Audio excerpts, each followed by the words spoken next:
London Kolkata London bus service.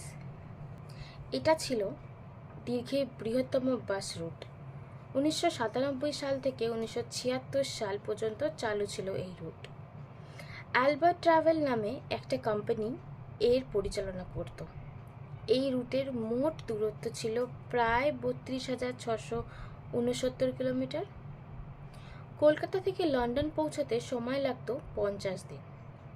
যাত্রার সময় বাসটির root ছিল ইংল্যান্ড থেকে বেলজিয়াম এবং সেখান থেকে West Germany, Austria, Yugoslavia, Bulgaria, তারপর তুরস্ক, ইরান, আফগানিস্তান, পাকিস্তান এবং উত্তর পশ্চিম ভারত হয়ে নয়াদিল্লি, আগ্রা, এলাহাবাদ এবং বেনারস হয়ে কলকাতায় পৌঁছত।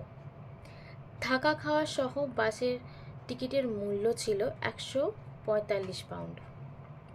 এই বাসে ঘুমানোর জন্য বাঙ্কার, খাবারের জন্য সুসজ্জিত কিচেন, যাত্রাপথে তাজমহল সহ বিভিন্ন দর্শনীয় স্থান ঘুরে দেখার জন্য বিরতি দেওয়া হতো। এছাড়াও শপিং করার জন্য ভিয়েনা, ইস্তানবুল, কাবুল ও তেহরানেও বিরতি দেওয়া হতো।